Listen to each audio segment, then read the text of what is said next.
bituin, pinagkamatayog na bituin, at ang aking tagumpay, tagumpay ng aking lahi, tagumpay ng aking lipi, ang tanging nilimithi at hinahanap.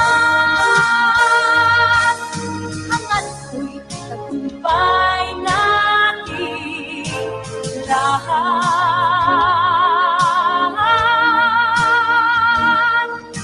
Angat ko'y tagumpay natin lahat.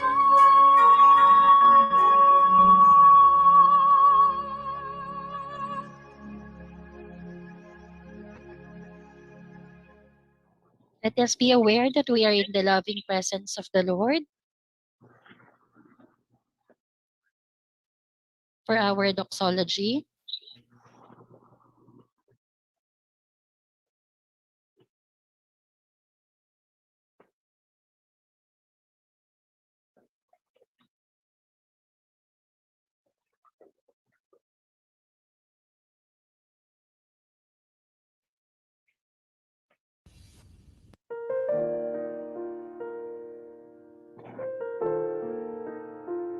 Ama namin, pakinggan mo po ang pagtawag namin sa iyong banal na pangalan.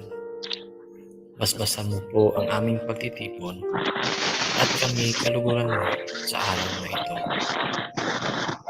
Pagyamanin mo po, Panginoon, at maging nakaayon sa iyong kalooban ang aming pagkikita-kita mula sa simula hanggang katapusan. Masalamin nawa namin ang layunin mong dakila sa aming buhay at maisagawa namin ngayon ang aming mga gawain na may kabutihan at pag-ibig sa aming kapwa. Kami po'y naninikluhod sa iyong harapan na kami iyong patnubayan at iwaksi sa aming kaisipan ang anumang masasamang kaisipan, inggit at pakikipag-alit sa aming mga kasama. Bigyan mo kami ng sapat na lakas at katalinuhan upang may bahagi naman namin ang aming makakaya sa aming mga kasama sa pagtitipon na ito. Ilagay mo po sa aming diwa at puso ang pagmamahal na hindi naghihintay ng anumang kapalit. Bagkus ay bukas palad na magkakaloob ng anumang tulong. Panalangin namin ang lahat ng ito sa pangalan ng iyong bugtong na anak na si Jesus. Amen.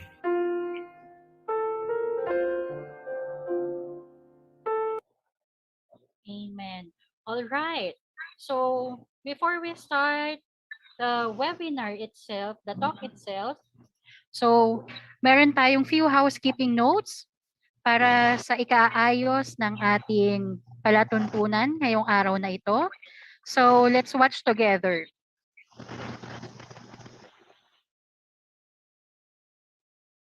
Ka din ba sa mga salitang ito? Kung oo, ano nga ba sa mga salitang ito? Kung oo,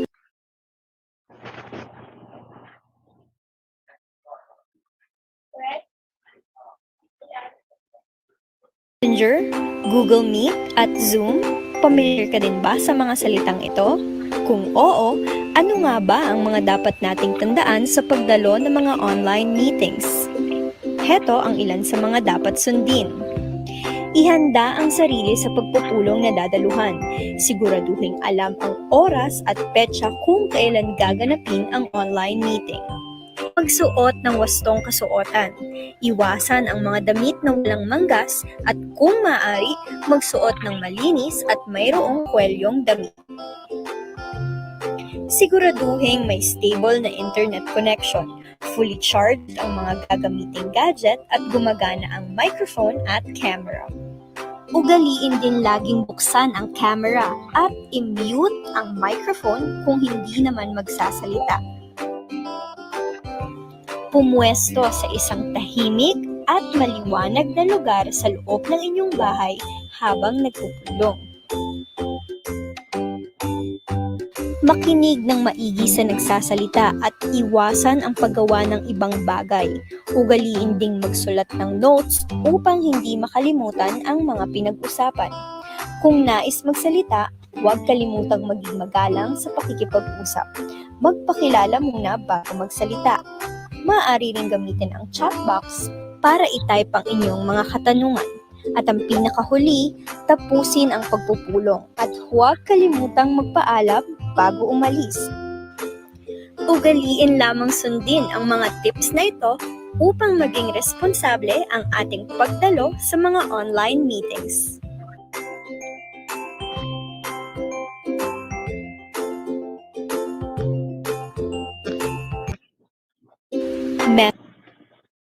Messenger, Google Meet at Zoom, Okay, thank you for that. So ulitin ko po, para po sa ikaaayos ng ating programa, i-off po natin ang ating mic.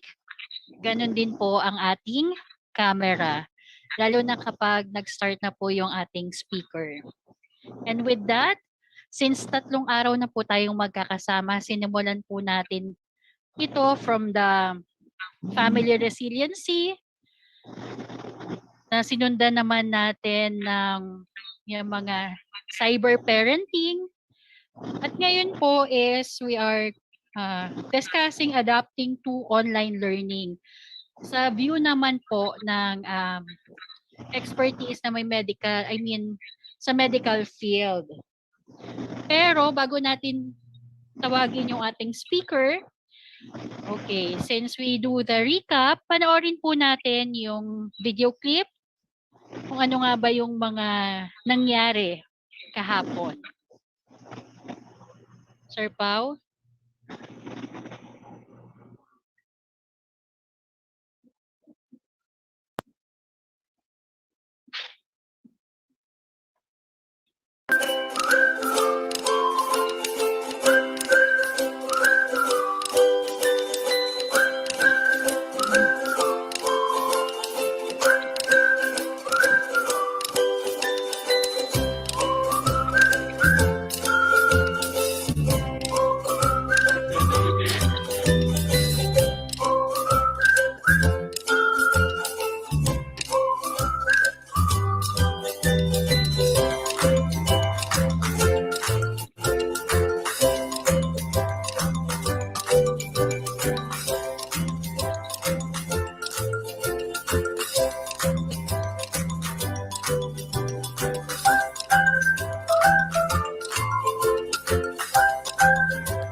Okay, thank you for that video clip. So, isa nga tong patunay na napagtagumpayan natin yung ating programa kahapon. So, from family resiliency to cyber parenting, ngayon, we have the adapting online to online learning. So, Sir Pao, for our opening remarks. Okay, so good afternoon to everyone. Thank you for gracing this event once again. Thank you for giving your time to journey with us as we prepare for our new school year 2021-2022. Mga parents at mga mag-aaral, it really takes time, no, to upgrade, improve ourselves, no? And one way of improving ourselves is of course by listening to experts, no? Discuss matters that really helps us to also improve as we perform our daily duties and responsibilities in life. And our school have formulated these activities because hindi lamang, it's not only the academics that we are concerned to, but also of the psychosocial development of our students and parents. My dear parents, thank you very much for taking time. No? It is only by your commitment to this ongoing formation that we can really show to our students that attending to webinars is worthwhile. No? Kung hindi nila nakikita na tayo ay may commitment sa pag-i-improve, then hindi rin sila magko-commit ng sarili nila to improve their own selves. So once again, let us make the most out of this webinar. I'm sure we are proud to tell you that all our speakers from day 1 to day 3 are all experts in their own fields. And what a free and happy way to learn new things once again. So good afternoon to everyone, and let's enjoy listening and learning.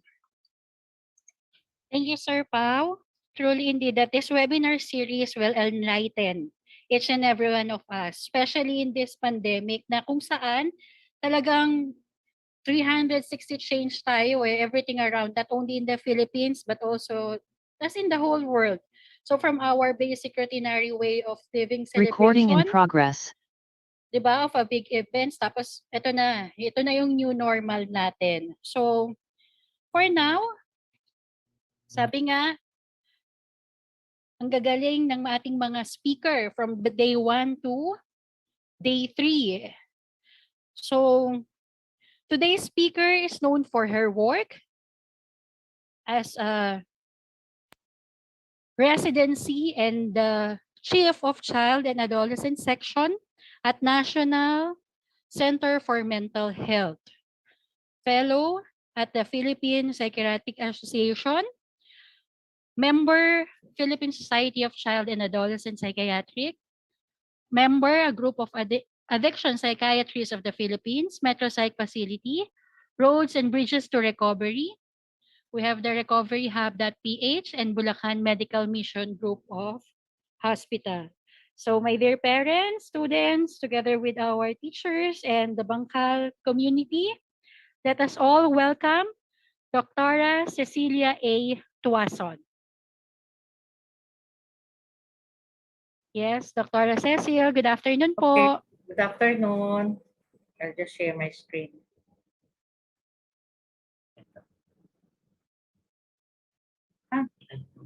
Wait.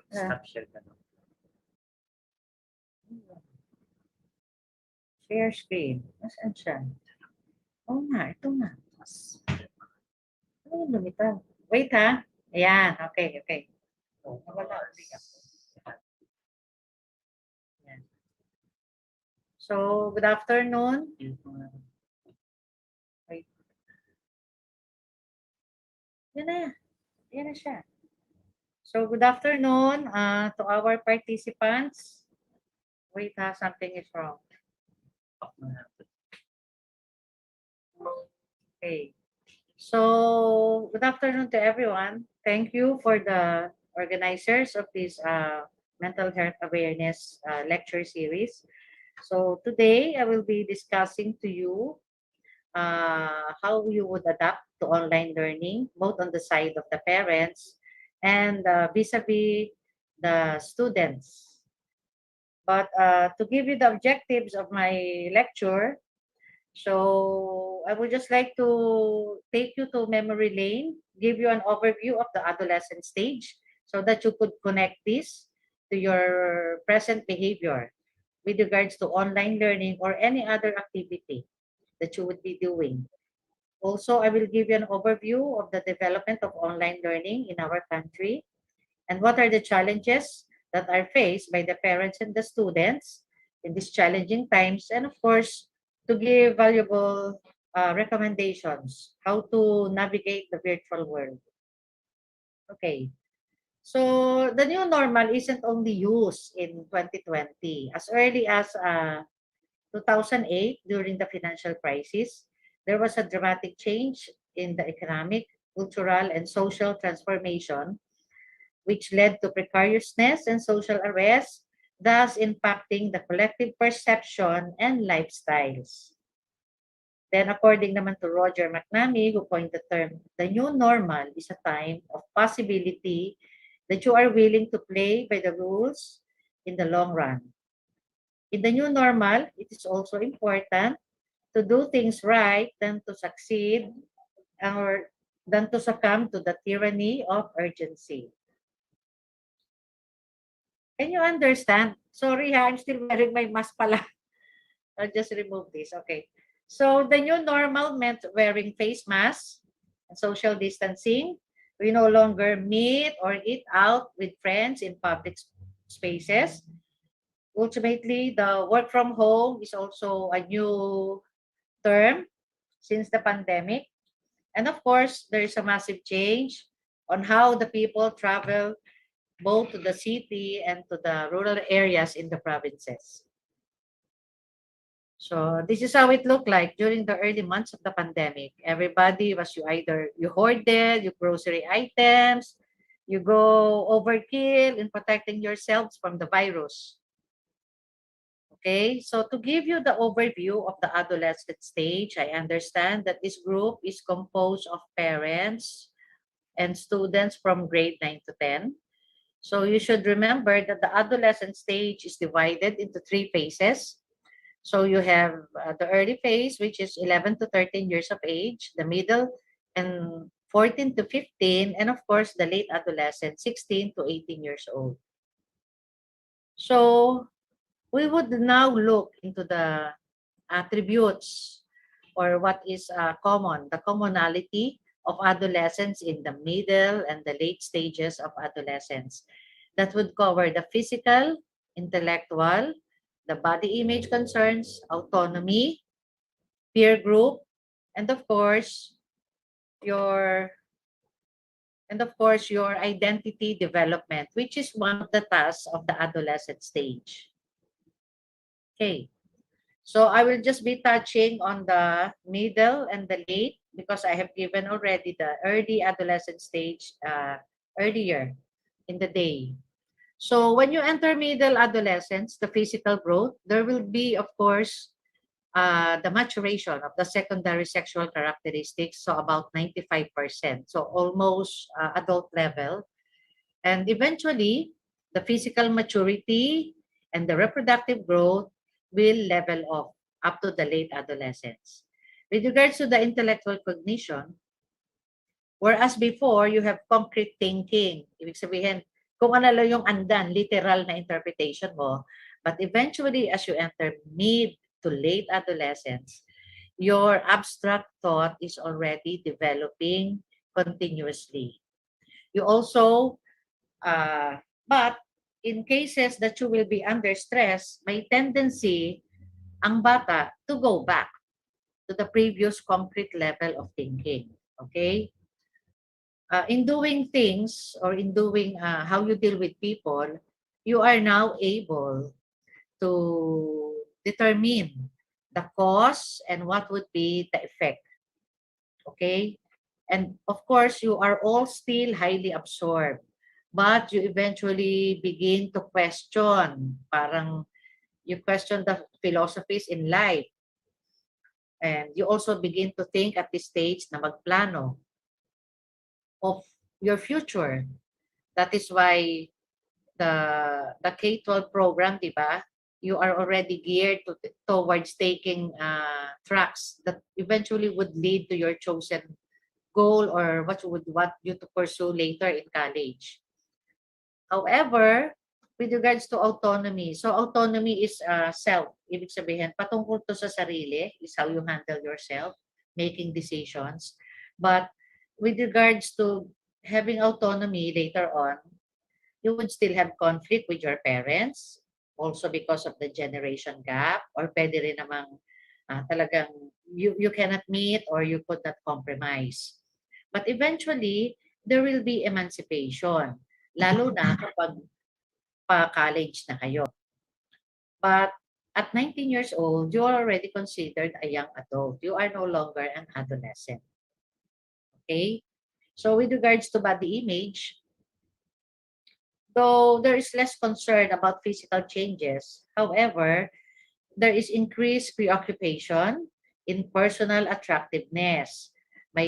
Meron ding mga ginagawa ang adolescents na excessive physical ability, di ba? So that they could build up their muscles para maging good looking or maging desirable.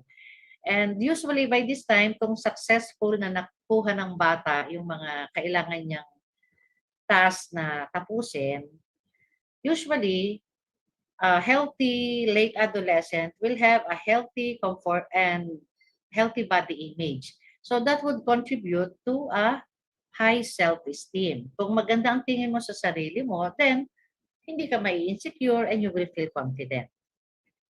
So it is also around the middle and late adolescents that they have also strong peer allegiances. Nagkakaroon sila ng mga fun behaviors. Parents, do you remember the time ng mga teenagers kayo? Di ba gano'n, nakikiuso? Kailangan in, okay? You would have a strong peer allegiances. And minsan, yung decision making mo, minsan kinukonsulta mo pa rin sa mga kaibigan mo. But eventually, as one enters late adolescence, yung mga decisions, ang values, later on, hindi na nila masyadong pinakikinggan din ang peers nila. Kasi dadating at dadating din time, kasi nagde-develop na rin yung abstract thinking.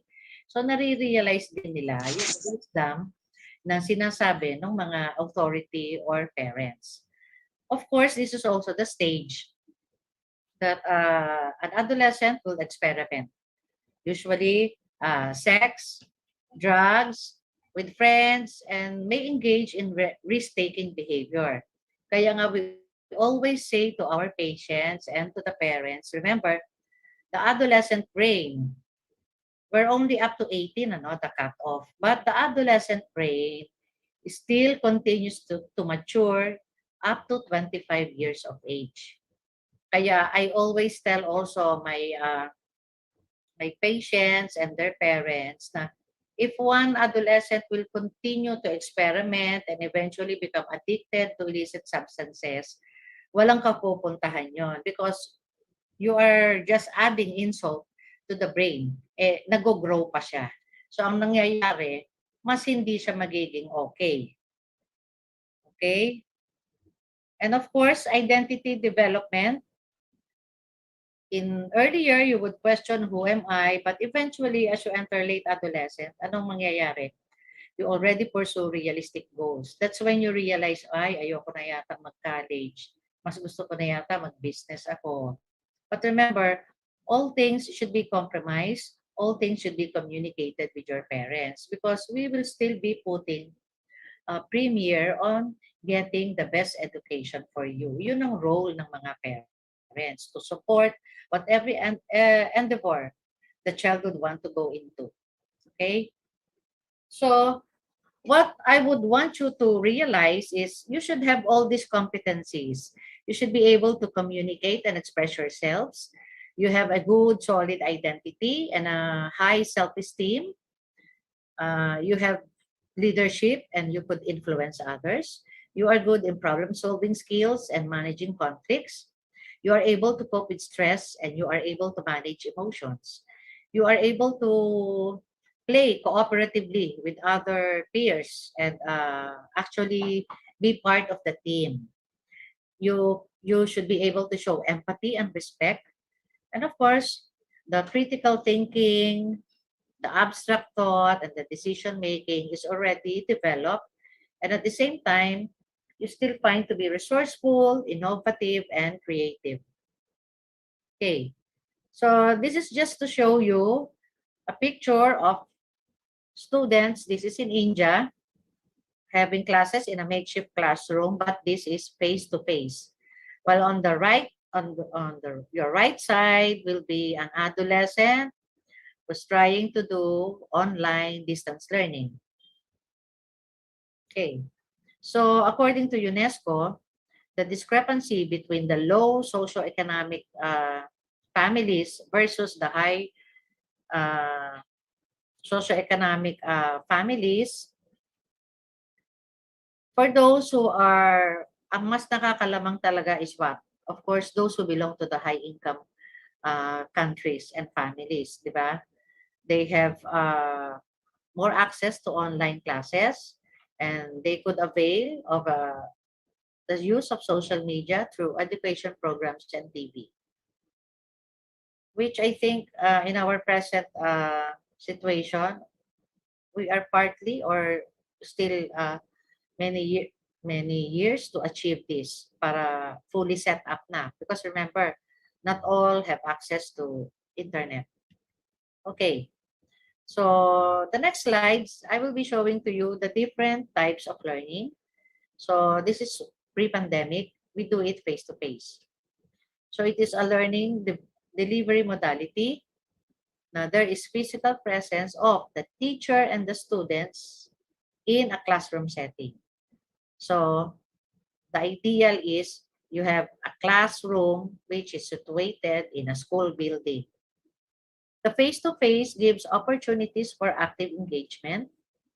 Of course, there is immediate feedback because the teacher could readily answer your queries. During recitation, immediately you know if you recited well or you got the wrong answer. And of course, there is social-emotional development of learners because they study side by side. They do group activities together. Face-to-face option is also feasible in JIDCA areas. So when you say JIDCA, this is geographically isolated, disadvantaged, and conflict-affected areas.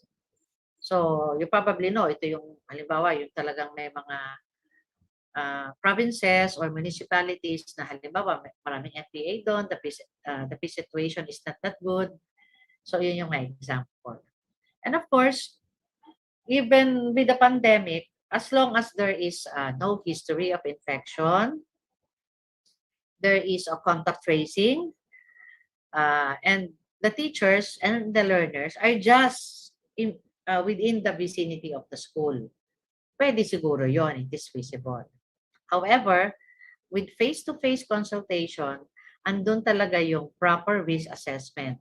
But given the pandemic, we have yet to reach this stage. Kasi remember, we have not yet accomplished herd immunity. Not all have access to vaccines. Kaya for the time being, and at this point, the Delta variant is the predominant virus strain in our country. I think this is not the best option. Okay. So distance learning naman. So when you say distance learning, the learning still takes place between the teacher and the learners, but they are really far apart from each other. So ang types niya will be the MDL or the modular distance learning, and then you have the online distance learning, and the other one is using the TV or radio-based instruction. Okay? The modular distance learning involves individualized instruction that allows the learners to use self-learning models, either in print or digital format. Okay. So ito yung online distance learning. So the only way you could achieve this is through the use of various gadgets and technologies that is accessible through the internet, even if the teacher and the learner are physically apart and geographically far from each other. So the crux of the matter here, what would be the basis, will be having a good internet connection. Okay. So pag online distance learning then, you could have synchronous instructions. Okay? Pero meron din namang asynchronous, di ba? So pag synchronous, the whole group will be doing that. Pag asynchronous, individual ang paggawa. Okay? So if this is an asynchronous, if this is a synchronous type, there is more interaction.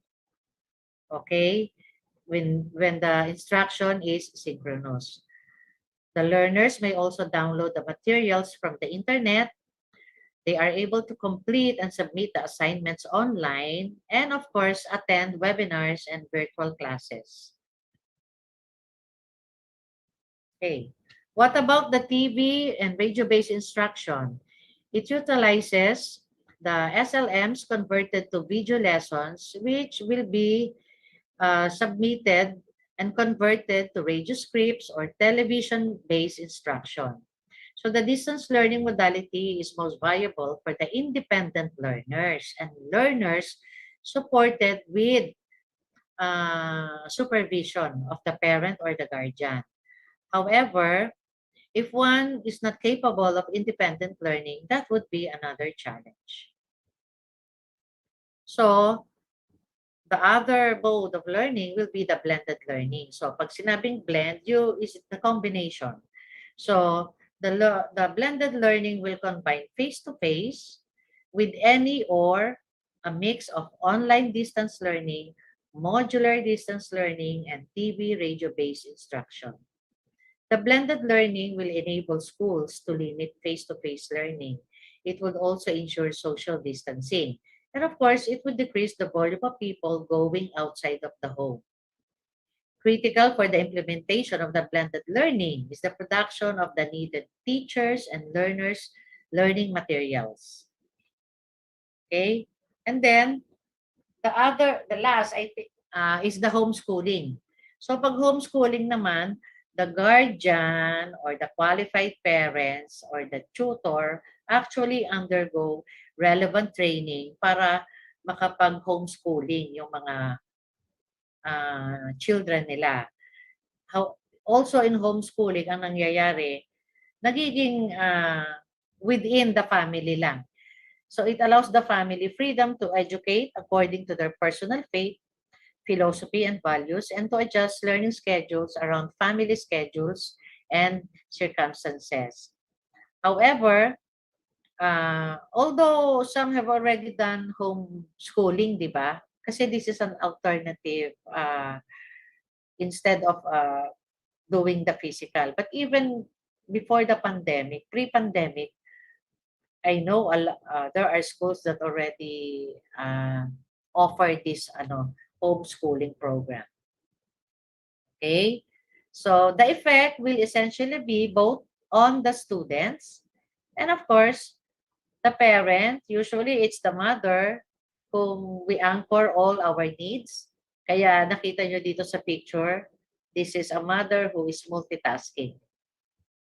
She still has to supervise the child's online learning and yet still be able to do the expected household chores because she is the mother.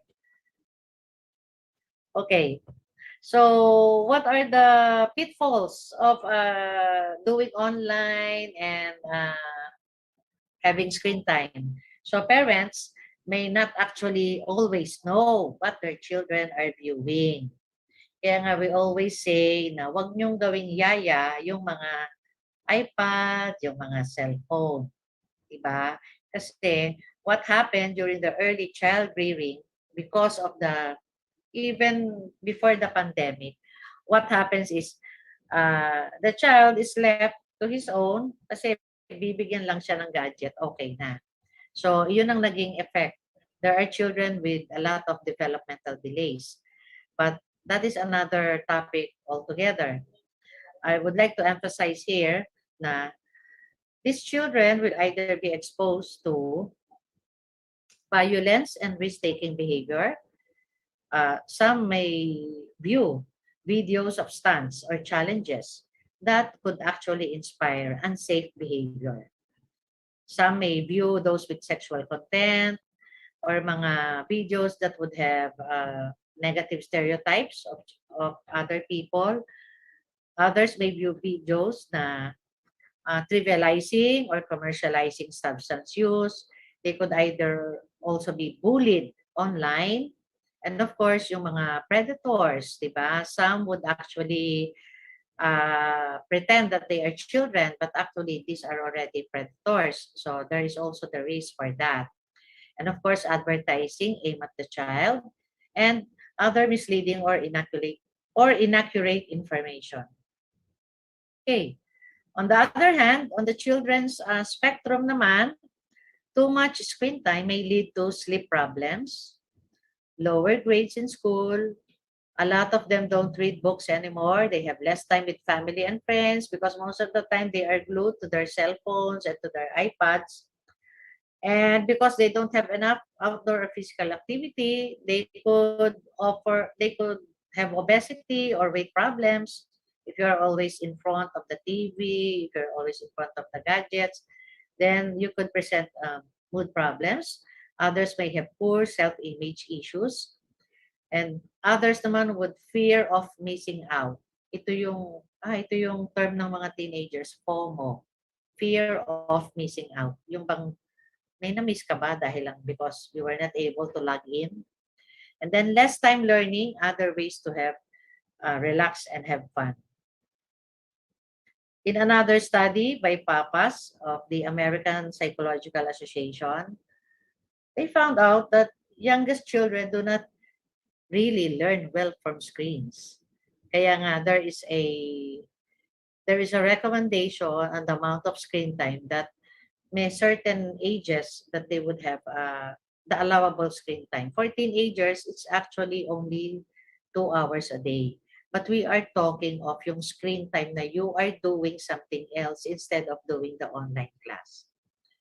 Also, in the study, co-viewing media with parents could actually protect the young kids from the harmful effects of screen time. So, ibig sabihin, you are able to filter what your child is watching. Diba? And immediately, the parent could give a feedback of what is best and appropriate for the child's age.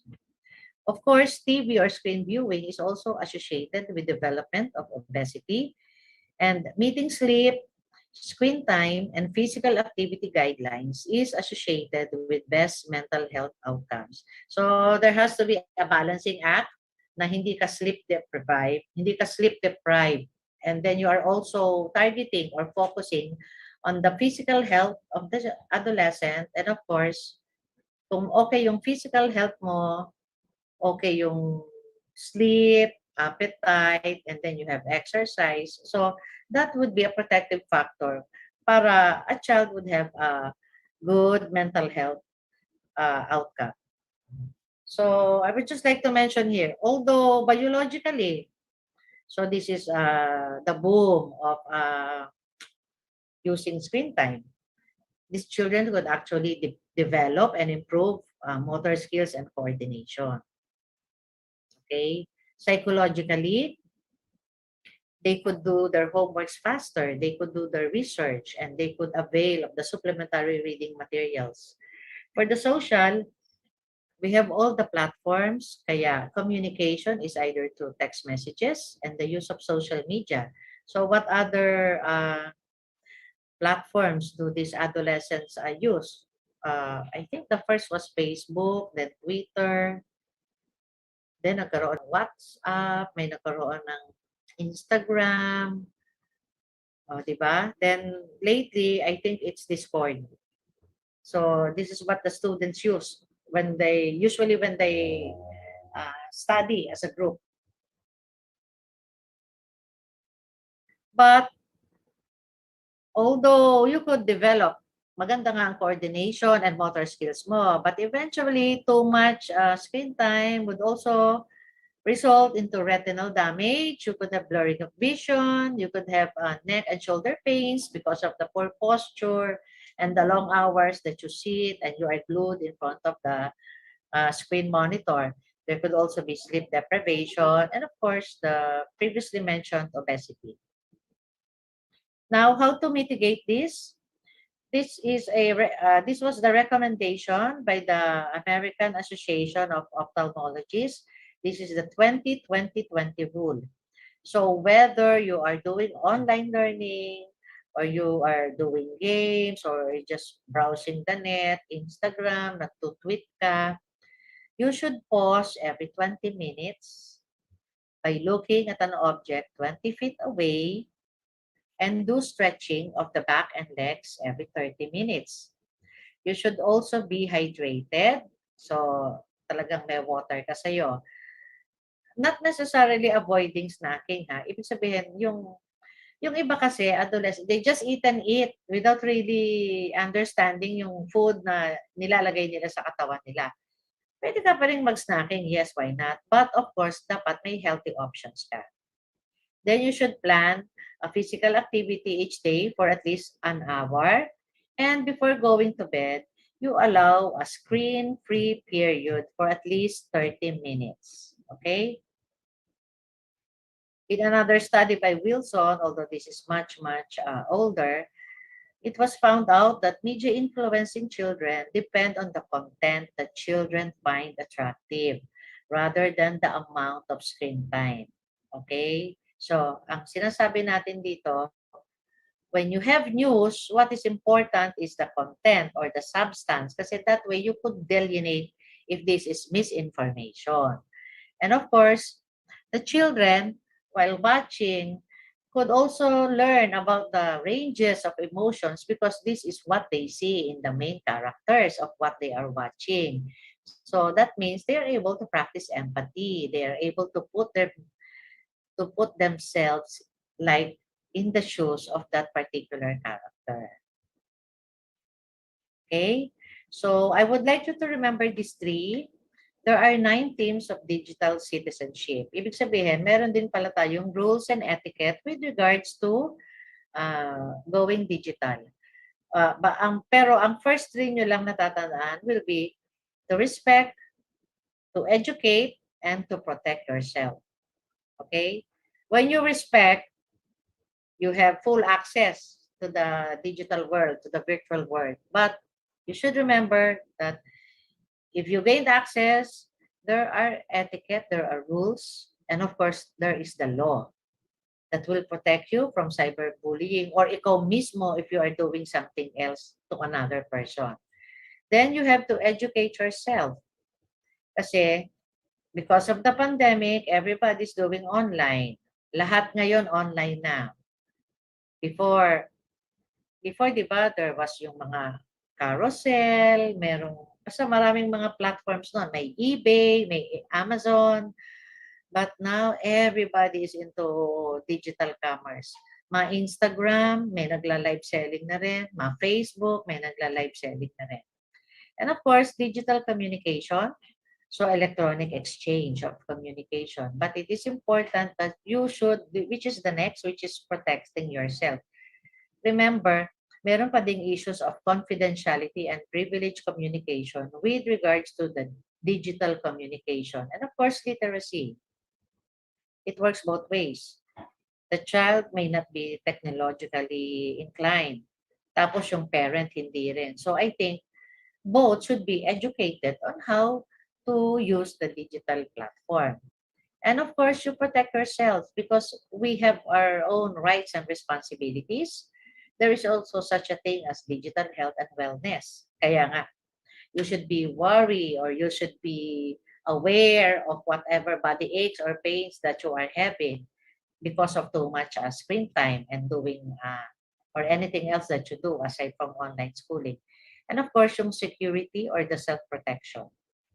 Remember, everything is in the cloud, di ba? Sasabihin nila it's protected, it is encrypted, but we really do not know. Kasi nga, may hackers nga eh.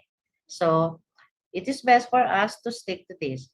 Respect yourself and others, educate yourself and others, and you have to protect yourself and others.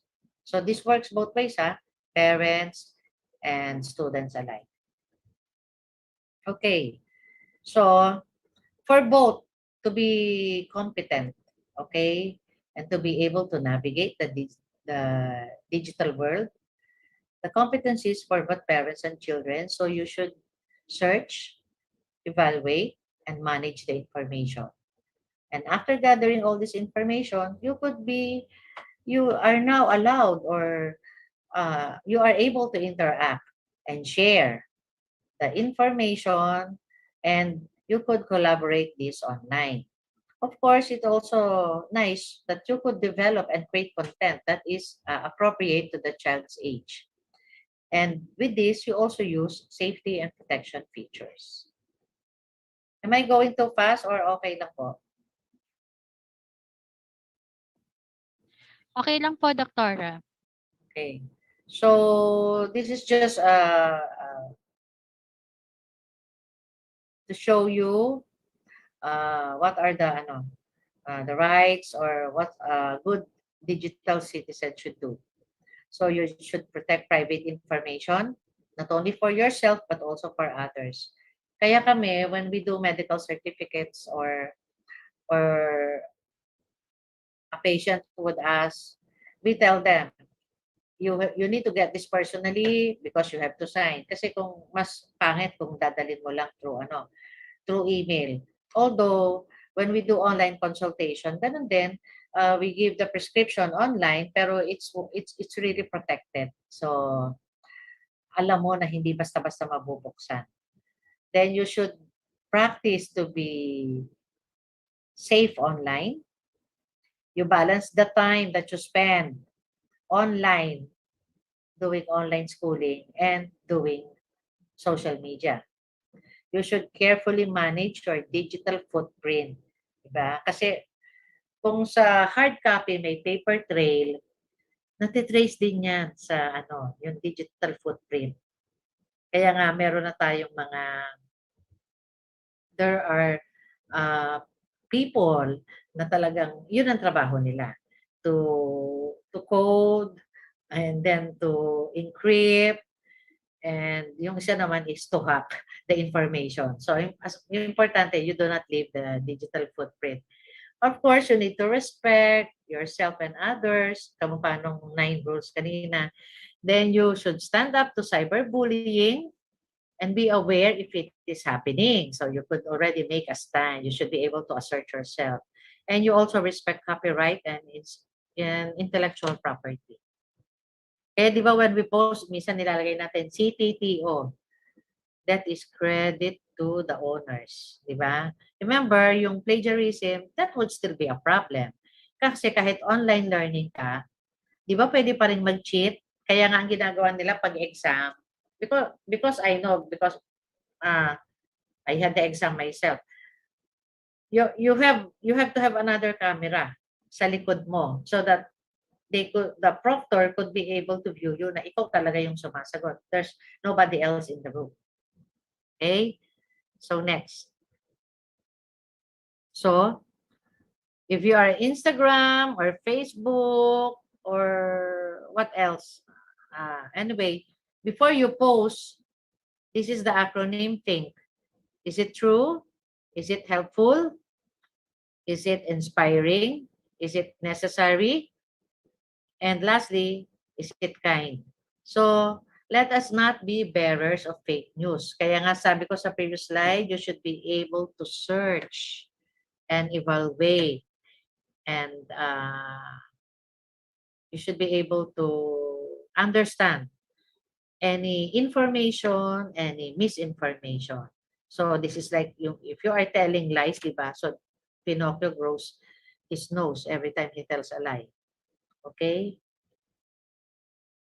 So what will be the other positive aspects of going online? Anytime, anywhere, any pace. If I am attending webinars, kahit I am driving, wala pa ako sa bahay ko, because I have access, I have gadget, I have a built-in data, I could readily enter into a webinar even if I am driving. Diba? That is the advantage of anytime, anywhere, any pace. Then there is also the elimination of discrimination because often than not, diba, you don't share the video.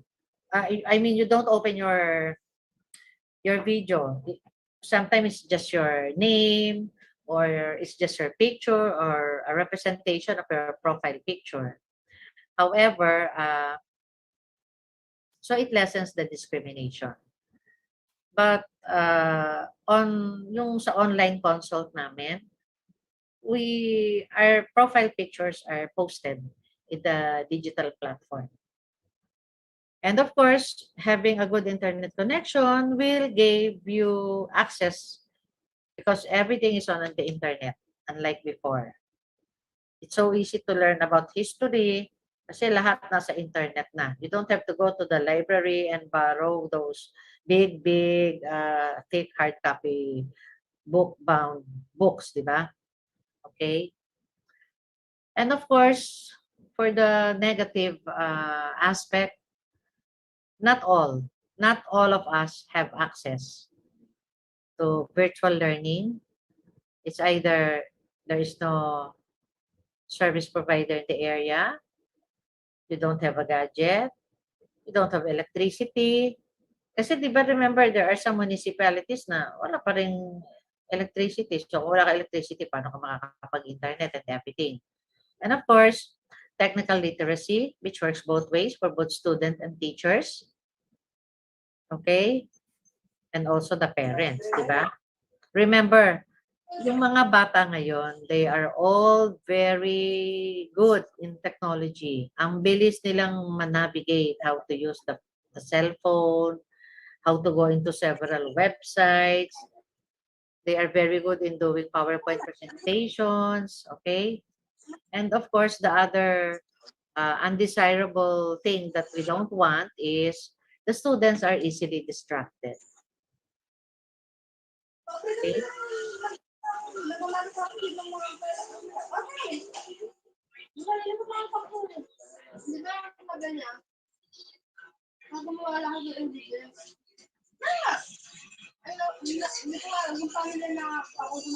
Yes Someone po. listening to the lecture, kasi please mute your mics. Yes po, paki-mute po yung mic. Again, kindly mute your mic in order for us to proceed sa lecture po. This is what I'm telling you about online learning because they do not open their video, so you're not really sure what they are doing. That is one of the banes of doing these webinars. Yes, Sir Pao. Since you are the admin, Sinalocate nyo ba kung sino at hindi ko rin makita rito sa on my end? yes po, Miss Jeneline Piol.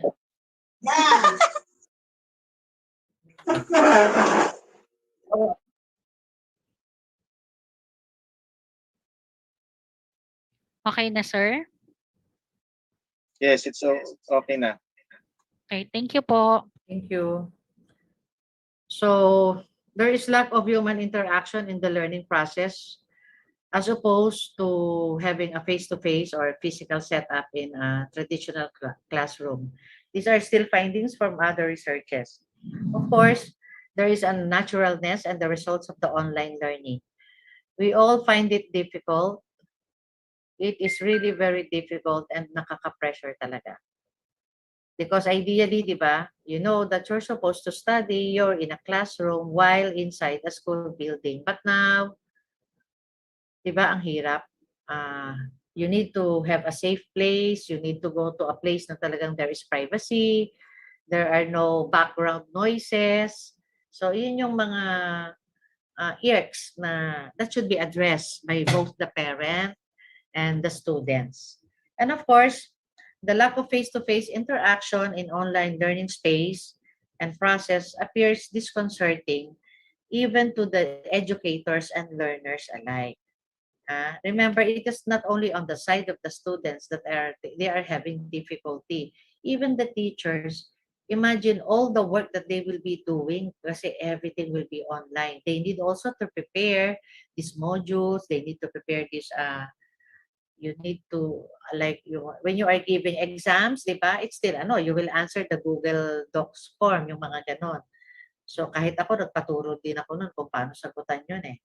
Di ba? Ang hirap talaga. So I guess we are all in this in the long haul talaga. So we really need to be patient and be flexible. Okay? So this is another with regards to the poor internet connection. And of course, it is a privilege for some, but for others, talagang deficit yun. Okay? And another, cancellation of online classes because it's either nagka-COVID yung nanay, di ba? Kaya hindi makapag-online. Oh. So, nangyayari. Lalo pa ngayon at we are having again Hindi lang to surge, talagang ongoing talaga. And of course, unequal access to personal computers exists in the communities. And of course, the shift to online classes has not been smooth for our faculty because they have to learn new skills and revise their own syllabi overnight. This is according to the Menso in 2020 during the early months of the pandemic. Okay, so general tips, how do you adapt? Okay.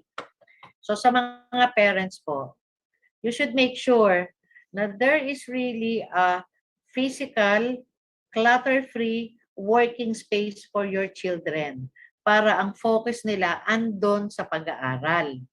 They would not be distracted. Then you plan your activities. What is coming up? Example, kung may test o may essay. So, dapat inuunti-unti nyo na. Pagkatapos ng online, you review din agad. Then you plan out para na ma-manage nyo yung time frame nyo. Okay? Then you stay connected with your teachers and friends. You could go into having study groups. Okay? So, yung Discord, remember, even if the goals are small, this is when you sum it up, di ba? You are able to reach your goal finally. And of course, the best way pa rin to adapt to online learning. Remember you would have screen fatigue. So talagang importante, you should have breaks. So you remember the 20-20-20 rule. Okay? And there should be a clear set of rules and guidelines that would come from the parents. You should set the standard. Ibig sabihin, if you do not want your child, aside from online learning, doing unnecessary screen time, you should set the standard. You should give them the option for the child, ganito lang Monday to Friday, definitely no using of other gadgets, no gaming. Kasi Monday to Friday, your school, yun ang formal schooling mo, kahit nasa bahay ka. So that Saturday, Sunday, doon na lang sila i-allow. Okay? So you should be able also to cater kung ano yung kailangan talaga ng anak nyo. Okay? Then, the parents, aside from setting the standard, should also be able to lead by example. Because you send your children to school, so may expectations kayo. But be realistic. Kung nahihirapan talaga yung anak nyo, there are ways to find out kung nahihirapan talaga and what will work best for them. Do not impose kung ano yung gusto nyo. Remember, learning is a two-way process. Kasi we are not even touching how it is for children with special needs, with disabilities, how it is for children with ADHD. So we are just focused on adapting to online learning. So ibig sabihin, this is given on the presumption na walang deficit, walang special needs yung bata, na talagang trad school. Okay? So next. This is in a response to a survey na ito yung mga dilemmas ng mga parents. They have problem in keeping their children focused on the school work instead of other online activities. So, kung may ganitong problem, aware yung parent na ganito. So, dapat alam nyo din how to address those issues. You should be able to establish a daily routine. Establishing a daily routine, hirap ang parents dito. So, ibig sabihin, pwedeng hindi nila nakasanayan na gumawa nun. Kaya suddenly, biglang turn around agad lahat because of the pandemic. Then, nahihirapan din sila to balance household responsibilities and concurrent with teaching or supervising their children doing online schooling or yung iba yung nag-uuwi ng modules. Because I know, di ba, they have articles na actually yung mga magulang ang sumasagot nung mga modules. Remember, you are not helping your child discover kung ano yung potential niya and strengths niya. this is still the same schooling. Ang naiba lang talaga is the physical setup. So, we are there to support, but not to really spoon feed them.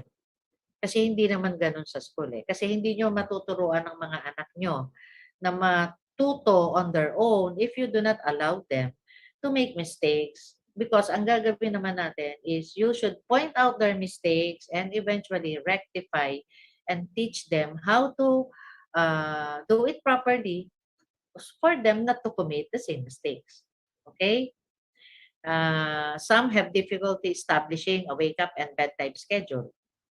So, ang laging complain ng mga parents when they come to the clinic, kasi hindi ho natutulog yan eh. So, nang tinanong mo, ba't hindi natutulog? Kasi nag-gadget siya. O di ba, alam niya yung sagot. So, anong gagawin mo ngayon? Yung parent ang sasabihan mo kasi siya yung may control eh. Siya yung guardian. Siya yung, kumbaga, authority in the house. So, ibig sabihin, early on, dapat talaga may schedule na yung mga bata and you see it through para nasusunod ng bata. Okay? Then another problem will be balancing working from home. So, di ba, because of the pandemic, ang advantage is most parents who are employed are supposed to work from home. So, dapat, you should be able to balance that. Kasi ito na yung mga nakikita nilang problem. Remember, there was an abrupt change in our lifestyle. Kaya nga ito new normal. But it's a hit and miss thing, di ba? Some activities or some options or some strategies may work for one family. Pero hindi nyo siya pwedeng i-compare with another family. Because remember, you have your own set of family dynamics. You have your own set of family system. So, you cannot compare your child if he is not doing well. Kung ikaw mismo na parent, hindi ka nagsaset ng standard and you do not lead by example. So, hindi problema ng bata yon. Ibig sabihin, the problem lies with the parent. So, kailangan talaga maging abreast tayo with technology para matugunan din natin yung needs ng mga anak natin. Okay? So, this is just to show you the other Waterloos of parents who are not aware of the technology. Minsan naman mismong estudyante na is asking for help and yet baka hindi alam ng parent kung paano magre-respond doon. Then yung reducing distraction or iba naman problem din kung mag-i-invest pa sila sa gadget because remember not all have the capability. Okay? Ito yung isa pang problem. A student cannot stay engaged. And of course, children would always need to move. Talagang nakakapagod yung nakaupo ka lang and you are glued to the screen. Meron namang iba, meron nga silang gadget, pero that gadget is not, it's not compatible for the online learning. So you have a malfunctioning technology. So these things should be addressed. Okay? Then for some, and of course, there should be a schedule also for brain breaks or screen time breaks because you also need to address your learner's physical health. You should also be able to address the feelings of isolation that an adolescent felt, especially during the first few months of the pandemic. I have children na talagang naboboard sila kasi nasa bahay lang sila, they could not go out, yung feelings of isolation and not being socially connected with their peers. Remember, the adolescent stage, importante ang peer group. So, yun, nabawasan din because of this pandemic. And you should be able to contribute and to get the most out of the virtual learning of all your children. Be positive in giving your feedbacks and be patient and flexible with them. Okay, so you improve self-discipline, you set goals, okay? And you bring on those small steps or small goals to finally achieve the final end result. You try to remove the temptation. And of course, if you're able to do all of this, you reward yourself when you complete a goal. Kasi there is also a need to be affirmed. Hindi naman yung puro stress, hindi ganon. You should also take a minute to stop and smell the roses, di ba? these are simple things na you take for granted. So, ibig sabihin, pag may magandang nangyari, pag may naging magandang output, both parent, teacher, and student, you should all be able to reward yourself when you finish a task because that is a sense of accomplishment that could also boost your self-confidence.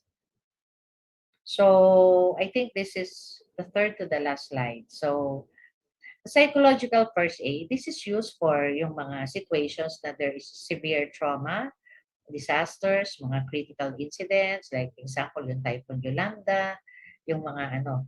So, the basic premise on doing the PFA will be to look, to listen, and link. So, you look into kung ano yung kailangan ng mga tao na yon. So, you listen, di ba? You listen, you pay attention and listen actively. And then you link. You access information, you connect others to be support, not only you connect so that you could get support outside of your family system. So how will you apply this in online learning? You look for information, di ba? You ask the teachers. You communicate with your teacher, with the teacher of your child. Then you listen. You listen to what the child is telling you. Mami, parang ayoko mag-aral talaga ngayon kasi hindi naman ako matututo kasi wala ako sa classroom. May mga ganon. Baka nga naman pwedeng mag-gap year sila. Diba? Tigil muna sa pag-aaral. In our case naman, in this hospital, there are some talaga na bumigay because of online learning. Enrolled sila ha, hindi sila nakakope sa school to the point that the symptoms are so worse that they will need confinement here at the National Center for Mental Health. So yung link is helping people. So if you know already what the child has told you, kung ano yung needs niya, of course you need to link with someone else. Kasi baka nga naman ikaw din as a parent is not in the best position to be able to help your child. Baka kailangan makipag-link ka sa isang tutor o kaya mga remediation classes para lang makakatch up yung bata. Okay? So, in summary, the principles of psychological first aid, ano? So, even online or offline, I think we all want this for our children. We want to ensure the safety of our children. We want to promote calmness. We want them to be self-reliant and effective. We want them to be socially connected, not only to relatives, but also to others, to widen their social network. And doing this, we should always promote hope. Yun yung basic principles of psychosocial first aid. So, I think this is the last slide. So, I will leave you with this. Remember that the pandemic, this is like a marathon. This is not a sprint. Ha? So, hindi tayo pwedeng goody-goody lang. But even though this is a marathon, it will not last forever. And the epidemic will end. Okay, so thank you and good afternoon, everyone. Hello, yes, thank you, Doctora. So I would like to call Ma'am Carol to facilitate the question and answer portion po. Hello, good afternoon, everyone. Good afternoon, Dr. Tuason. So, good afternoon po sa ating mga parents and students. So, if you have questions po sa ating speaker for today, so you can write it down po sa ating comment section or you can you can click the raise hand button para po ma-recognize yung question po natin.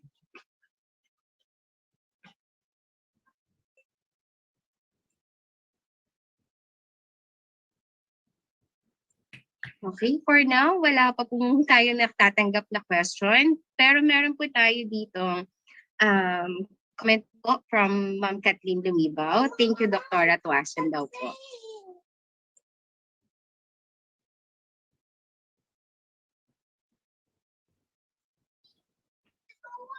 Okay, Okay, let me check po dun sa ating FB Live kung may questions po. You also posted this in ano?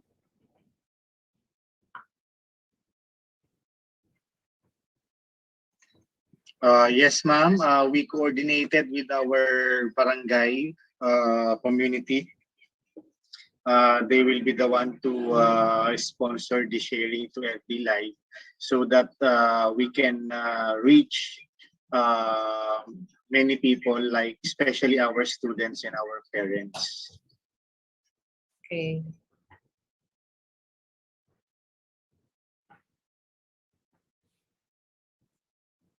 Okay, from our FB Live, okay, for now, wala pa rin po, but still, may mga comments po from Ma'am Dimple Santillan Dolot and from Lisa Victorio. Thank you daw po, Doktora. Marami daw po silang natutunan. Thank you.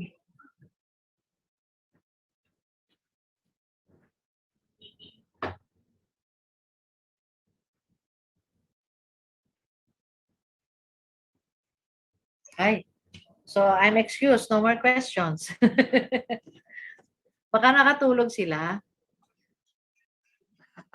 Hindi, kanina po may mga maingay eh. Baka may Oo nga. Anyway, Ma'am Carol and Ma'am Peach, kung wala na pong questions, maybe we could proceed na. Yes, Sir Pao. So with that, okay po. Let me award the Certificate of Recognition to Dr. Cecil A. Tuason. Let me read the citation. So, Republic of the Philippines, Department of Education, National Capital Region, School Division Office of Makati City, Bangkal High School, awards this Certificate of Recognition to Dr. Cecilia A. Tuason in grateful recognition for her dedicated service to the school as learning facilitator for the topic Coping with Online Learning during the Oplan Balik Eskwela Brigada Eskwela webinar series from August 31, September 3, 2021, given this 22nd day of September in the year of our Lord 2021 at Bangkal High School, Philippines. Signed by our beloved principal, Sir Lev Albert C. Dacanay. Congratulations po. Thank you po, Dr. Cecil A. Tuason. Thank you very much po, ma'am. So, ulitin Thank you po for sana. Wait pala, I'd like to remind everybody, remember we have an NCMH crisis hotline. So, of course, your privacy and yung confidentiality issues, diba? So, you know, if you think you need help and you need someone to talk to, you could always address it to yung wellness center namin. So, we have a crisis hotline for NCMH, okay? Okay, thank you very much, And Doctora. thank you for all to those who listen. Thank you po for your... Before I give my closing remarks, may I invite everyone to turn on their videos for our picture taking.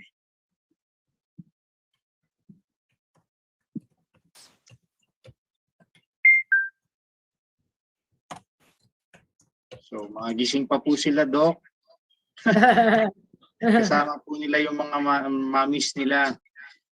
Oh. Okay. So I have here 4 pages. So please wear your best smile dahil hindi po natin alam kung kanino po siya tatapat. Okay? So for first slide or first page, let us be ready. Ako pala, wala pa. Okay, so ready? 1, 2. Okay, next. So pa-open po ng mga videos. Ready? 1, 2. Okay, third page. Oh, walang naka-open sa third page. Mark Kilmar, Isabella Lee, Jessalyn Abadisio, Realme 6i. Oh, yan yung mga nandito. iPhone, Nathaniel Trinidad.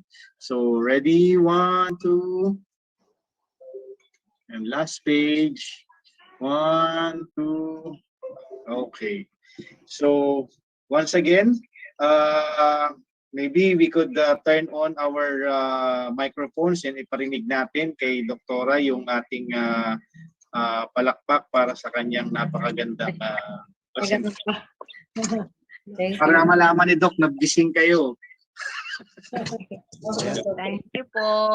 Thank you, Very much Doc. po. Thank you po. Thank you po.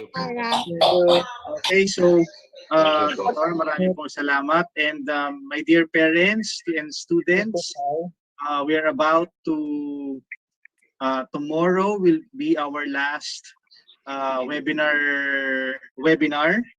Alam na ako, ha? I will leave Thank na. you very much, Ma'am Ceci. I will leave na. Uh, Okay, thank you. Thank you, everyone. Tomorrow will be our last webinar.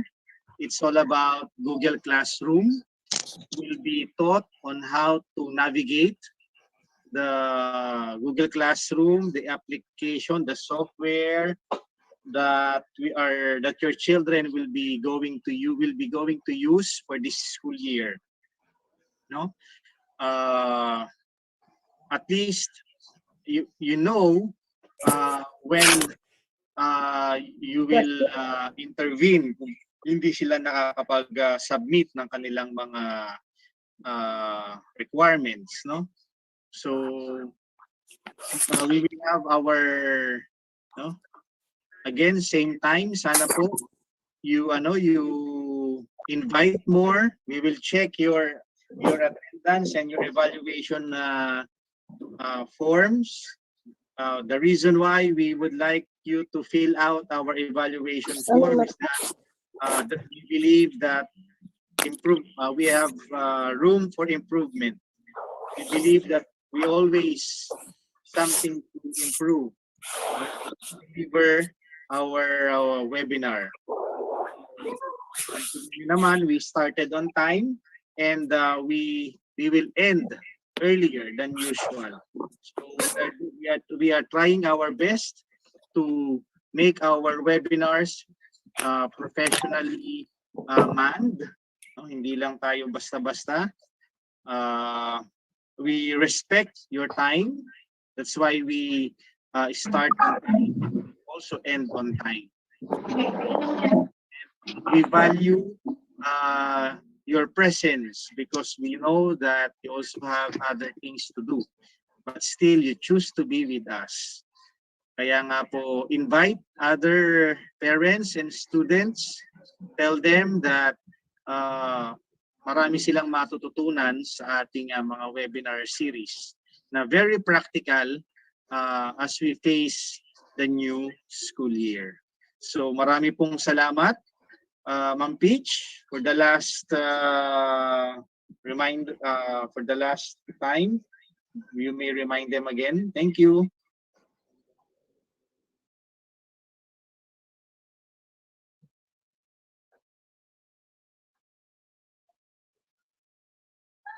Ma'am Peach.